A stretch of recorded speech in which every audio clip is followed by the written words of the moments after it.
இன்றைய பாடல் திருமந்திரத்தில் 7ஆம் தந்திரம் 4ஆம் தலைப்பு சதாசிவலிங்கம். பாடல் எண் 1747.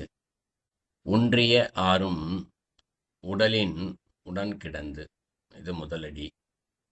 ஒன்றிய ஆறும், முதல்ல ஒன்றிய ஒரு ஆறு இருக்கு, இது ஒன்றி இருக்கின்றது அப்படின்னு சொல்றாரு.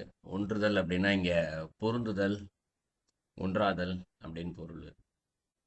எதனோடு அப்படின்னு பார்த்தா உடலின் உடன் கிடந்து அப்படின்னு சொல்றாரு. ஸோ எதனை குறிக்கிறாருன்னா நம்ம உடம்புல இருக்கக்கூடிய 6 ஆதார சக்கரங்களை தான் இந்த இடத்துல குறிப்பிடுறாரு. ஸோ இந்த 6 சக்கரத்துல என்றும் எம்மீசன் அடங்கும் இயல்பு அது அப்படின்னு சொல்றாரு. ஈசனை பார்த்துருக்கோம், உலகத்திற்கே தலைவன், உலகத்தில் இருக்கக்கூடிய அத்தனை பொருட்களுக்கும் தலைவன் தான் ஈசன். அப்போ நம்ம உடம்பு ஒன்று இருக்கு, இந்த உடம்புல 6 சக்கரங்கள் எப்போதுமே உடம்போடு ஒன்றி இருக்கு, பொருந்தி இருக்கின்றது அப்படின்னு சொல்றாரு. ஸோ அப்போ எப்பொழுது மனித உடல் பிறக்கின்றதோ அப்பொழுது முதல் அந்த உடலானது அழியும் காலம் வரைக்கும் அது உடம்போடே இருக்கு. ஒன்று எப்படி உலகத்திற்கே தலைவனாக இருக்கக்கூடிய ஈசன் இருக்காரோ அதுபோல் அந்த 6 சக்கரங்களுக்கும் அவர் அடங்கி இருக்காராம், தலைவனாக அடங்கி இருக்கின்றாராம் ஈசன்.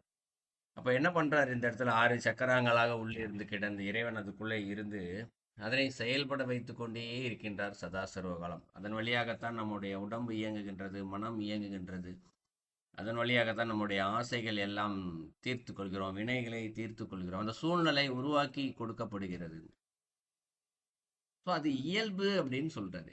இயல்பு என்றால் என் தன்மை அப்படின்னு பொருள். தன்மை அப்படின்னு புரிஞ்சுக்கலாம்னா ஏற்கனவே பேசியிருக்கோம்னு நினைக்கிறேன். ஒரு நெருப்பிலிருந்து சூட்டை பிரித்து எடுக்க முடியாது தனியா. ஒரு நீரிலிருந்து குளிர்ச்சியை தனியா பிரித்து எடுக்க முடியாது. ஸோ அதுபோலவே இந்த இயல்பு என்பது இறைவன் எப்போதுமே இந்த சக்கரங்களுக்கு தலைவனாகத்தான் இருக்கின்றார். அந்த சக்கரங்களும் உடம்போடே பொருந்திதான் இருக்கின்றது. இதை நம்ம பிரிச்சே எடுக்க முடியாது. அப்ப இறைவன் எப்போதும் நமக்குள்ள சகசரதளத்த ஜோதி வடிவமாக இருக்கின்றார் என்பது ஒன்று. அதே நேரத்தில் அதே இறைவன் தான் இங்க சக்கரங்களுக்கு தலைவனாக இருந்து அதனை கட்டளையிட்டு கொண்டே இருக்கிறார் ஒவ்வொரு வினாடியிலும். முதல் 2 அடியில சொல்றார்.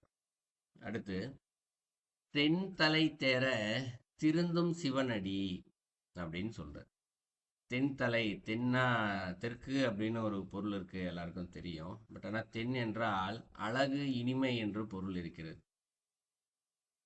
ஸோ தென் தலை தேர, தலைனா இந்த இடத்துல எல்லாத்துக்கும் கொஞ்சம் உயர்ந்தது அப்படின்னு பொருள் இருக்கு ஒன்று. இரண்டாவது, நம்முடைய தலையில தான் சகசரதளம் இருக்கு. 6 சக்கரம் கீழே சொல்லிட்டாரு. பட் மேலே 7வது சக்கரம் ஒன்று இருக்கு இல்லையா, அதுதான் தலை. சகசரதளத்தில் இருக்கக்கூடியது 7வது சக்கரம். அது தென் தலை அப்படின்னு சொன்னோம்னா ரொம்ப ஒரு அழகான, இனிமையான அப்படின்னு பொருளை கொடுக்கின்றது ஒன்று. அதே நேரத்தில் அந்த சகசரதளத்துல நம்ம உணர்ந்துட்டோம்னா நமக்கு இங்க இனிமையா இருப்போம், எப்பயுமே அமைதியான நிலையில், இனிமையான நிலையில் இருப்போம். ரொம்ப தேஜஸோட ரொம்ப அழகா இருப்போம். அதுவும் முட்கருத்தா உள்ள இருக்கு. அது தேர திருந்தும் அப்படின்னு சொல்றாரு. தேர அப்படின்னா தேர்தல் அப்படின்னு பொருள், தெளிவு பெறுதல்.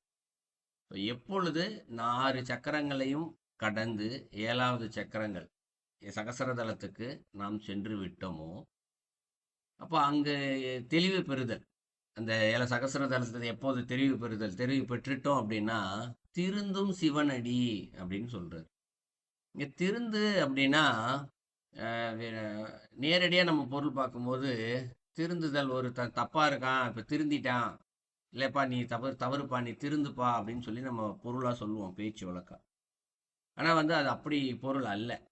இப்போ இறைவன் என்னைக்குமே மாறாதவன் தான். இந்த இடத்துல அவர் என்ன திருந்த வேண்டியிருக்கு? ஏன்னா திருந்தும் சிவனடி அப்படின்னு தான் சொல்றாரு. அப்போ இறைவனுடைய திருவடி இப்போ திருந்துது அப்படின்னு பொருள் அல்ல. இறைவன் திருவடி எப்பொழுதுமே தூய்மை, புனிதம் தான் எப்பயுமே. ஆனால் அந்த திருவடியை சுற்றி மும்மலங்கள் சூழ்ந்து இருக்கிறது. மும்மலங்கள் எப்பொழுதும் சூழ்ந்தே இருக்கின்றது. இன்னைக்கெல்லாம் நமக்கு சூழ்ந்துதான் இருக்கு. அதனால தான் மாயையில உழன்று கொண்டே இருக்கின்றோம் இந்த இடத்துல.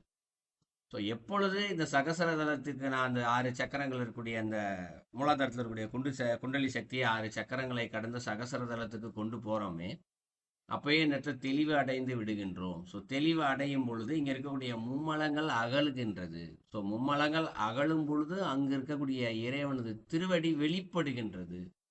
அதில் இந்த இடத்துல திருந்தும் திருவடி அப்படின்னா அது திருந்தி மாறி வருது அப்படின்னா தப்பு பண்ணுது அதுலேருந்து திருந்தி வருது என்று பொருள் அல்ல. தூய்மை புனித தூய்மையும் புனிதமானதுமான இறைவனது திருவடி உள்ளதா இருக்கு. அது திருந்தலை இந்த இடத்துல. அதை சுற்றி இருக்கக்கூடிய மும்மலங்கள் தூய்மை அடைவதனால் அது வெளிப்படுகின்றது. அதை அப்படித்தான் புரிந்து கொள்ள வேண்டும். ஸோ இறைவனுடைய திருவடி என்ன ஆகுதான் உள்ள இருந்து வெளிப்படுகின்றது. இது மூணாவது அடியில சொல்றாரு. நாலாவது அடியில என்ன சொல்றாரு? அப்ப இறைவனுடைய திருவடி வெளிப்பட்டவனே நின்று தொழுதேன் என் நெஞ்சத்தின் உள்ளே அப்படின்னு சொல்றாரு. ஸோ என்ன பண்ணாரா திருமூலர் அவரு நின்று வணங்கி தொழுதேன். இப்ப நின்றுனா நின்றுகிட்டு தொழுகிறது அப்படின்னு பொருள் அல்ல இந்த இடத்துல. அவர் என்ன பண்றாரு இறைவனை தொழுகின்ற அந்த சாதக முறைகளை தொடர்ந்து செய்து கொண்டே தான் இருக்கின்றார். ஒரு செயல் இருக்கு, அந்த செயலை தொடர்ந்து செஞ்சுக்கிட்டே இருக்காரு. அதே நேரத்தில் என்ன பண்றாரு உள்ளுக்குள் என் நெஞ்சத்தின் உள்ளே அப்படிங்கிறார். ஸோ உள்ள இருந்து அன்பு ஊற்று எடுக்குதான் இந்த இடத்துல. அன்பின் உருவமாக இருக்கக்கூடிய அந்த சிவபெருமான் என்ன பண்றாரா உள்ள அப்படியே தரிசிக்கிறாராம். ஒரு ஆனந்தத்தில் லயிக்கிறாரு, அமைதியின் உச்சத்திற்கு செல்கிறாரு.